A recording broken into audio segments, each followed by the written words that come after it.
Jessica, Whistler Film Festival, huge deal. Uh, your film that you're in, Someone Else's Wedding, hysterical. Tell us a little bit about it. Um, I was such a last minute addition to that film. It was completely random. I ended up being on the phone with Kevin Zegers going we were sort of just talking about, I was like, I'd love to do this film. And he was like, okay, cool. Let me talk to the director. And then the director and writer, Pat Kiley, had me do a really quick audition. And I just flew to Montreal really quickly and we shot. And I mean, it's such an incredible, cool, fun, really special cast. For something that all happened so fast, I felt really lucky that I just sort of stumbled into it. You'd never know either because you tie right into it. You're the main focus of that film. Oh, thanks. I feel like, it's very much an ensemble cast. There's like, there's a lot of, I mean, the story really is about everyone, but yeah, I'm an important part for sure. Yeah, definitely. Now, when you get a group of people together, such a great cast, and then you throw them into these crazy roles where they're all dealing with such different, crazy happenings in their lives, uh, does it make for a more fun time on set, or is everybody focused on what they're doing? I think everyone was pretty loose on set. It was a great combination of like being loose and also being focused. Like Kathleen Turner and Frances Fisher have been doing this for so long, and Wallace too. That I mean, they're pros. So for them, it's not hard anymore, But they're still very focused and very driven and very present and uh, respectful and just they're absolutely wonderful people to work with, and we had such a good time. But we had a lot of fun. Yeah, we laughed a lot and giggled a lot, and I think that happens in the nature of being in a comedy. It's not too terribly serious on set.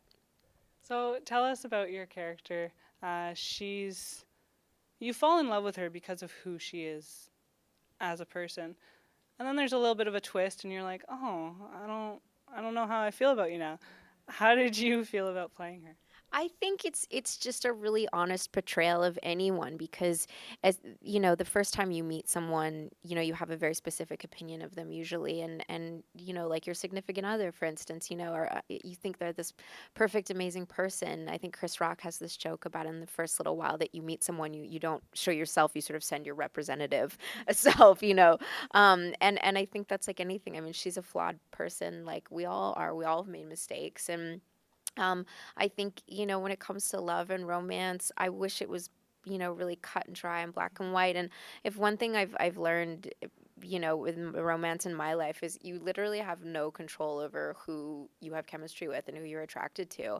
And it's so I think what she's going through is really difficult, but it's just an honesty about how she feels. And what's great about it is she finds her way in the end, and is with the man that she's supposed to be with. And so it's a really, it's a happy ending. So And by the end of it, you do notice that that heart has always been there, and she cares for both, and it happens the way it should, and it gives you a little bit of hope for any type of messed up situation. oh, totally. Like families are complicated no matter what, and that family is like a crazy family. And I sort of feel like you get through it, you work it out, you do. So yeah, it's like a very like hopeful, inspiring movie. I think for love. Now you're a star to watch at the Whistler Film Festival. Very cool. Um, you've been on the scene for quite some time now. Let's talk a little bit about Black Sails.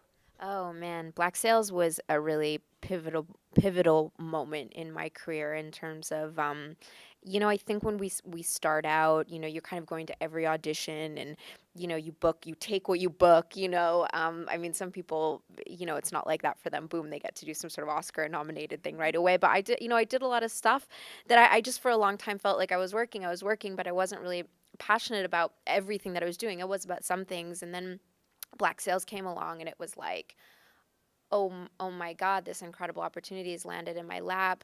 I'm never going to book this, but what a great fun audition. And then sort of over the period of 2 months, I found out I got the role, and it was just terrifying.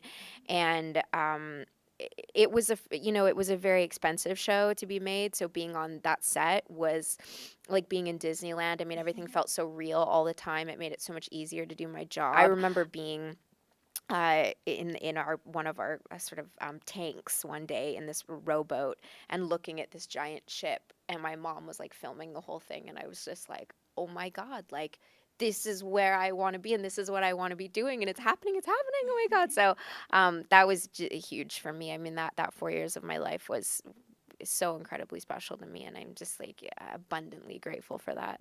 And was it all filmed in South Africa? Yeah, everything was filmed in South Africa, and we never shot at sea. You know, we were on the beach sometimes, but everyone's always like, "Oh, what's it like shooting at sea?" And I was like, "We were on the side of a freeway. Everything is all CGI. We had the most amazing CGI people, and literally, it was all the CGI was finished all over the world in so many different countries. We had people working on it. It was like the coolest thing ever. So it was a big deal. It's pretty neat too, because I mean, you don't you don't think of South Africa as putting out these big productions. It's just not where your mind goes to first. It'll go to LA, it'll go to, New Zealand, but South Africa just doesn't come up in your mind. I actually had the opportunity. I was driving down the highway in South Africa and saw all these huge ships, and I was like, what is going on? And then put two and two together. But filming there, was it different to filming here? Yeah, I mean, I think uh, in terms of filming, it isn't. Every set is a set. It works the way that it works. Everything is very the same because you need all the same pieces of the machine to make it work. So kind of being on set wasn't different except for the fact that it's one of the it's one of the most expensive TV shows on TV, or I think the most expensive one, or one after Game of Thrones or something like that. So that part of it was really different. But I mean, it wasn't different because it was in South Africa. It generated a lot of a lot of money. They spent a lot of money every day shooting that. But I think living in South Africa was what was really different and jarring some days, and really incredible some days, and really strange other days. It's a really beautiful, beautiful place. I'm glad I got to spend, it became home, and it was a wonderful place to call home for 4 years on and off. But very, very, very different from what we know here. That's for sure. And if you could film anywhere else in the world, where would you pick? I'd love to film more in Europe, just because I'd love to do more period pieces, and Europe seems to be the place where that happens a lot. So just anywhere around Europe, because I don't think I've had the opportunity to shoot anywhere there yet. So that would, yeah, in like a really cool. We just watched Darkest Hour last night. It premiered at the film festival here, and I was just like, oh my god, those costumes, and it just the buildings and the way everything looks like it did so long ago. It's very, very special. In the movies that you've seen recently, aside from Darkest Hour, is there a certain costume that stands out in your mind that you think, yeah, that'd be pretty sweet to wear? Oh my gosh. Well, my favorite movie this year was Three Billboards Outside. What's it called? Three Billboards Outside of something, Missouri, but I forget that name of it. Oh my God, it's my favorite film of the year by far, and Frances McDormand gets just to wear a onesie for a lot of it, and she's got the coolest haircut and her hair up in a bandana the whole time, and I think that'd be great because compared to like 4 years of wearing corsets and wigs and all of that sort of stuff, that looked pretty comfy. So I know it's not a very exciting answer, but it would be the comfiest costume, that's for sure. It seems like it might be the easiest as well, right? Not 4 hours of makeup in a chair, and yeah. What's coming up next for you? I have a web series that I'm really proud of, which was created by and directed by Rachel Holder, called I Love Becca and Lucy, and I play Becca, and it's about two young women verging on the age of 30, trying to figure out who they are and what they want and what love means to them, and being in love and relationships, and that's, yeah, I'm incredibly proud of that. That's coming out on Stage 13. And I have a really cool movie coming out, written and directed by Aaron Katz, called Gemini, which stars Lola Kirk and Zoe Kravitz, and we had a lot of fun shooting that in LA. So yeah, that's coming too. And then I'm gonna be doing some episodes of The Flash coming up. So yeah. Now, The Flash is filmed in Vancouver. You also did Supergirl.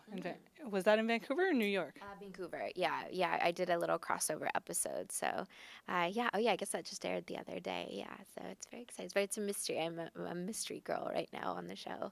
So can we expect that same character in The Flash then? You can expect the same character on Supergirl to come to The Flash. Yeah.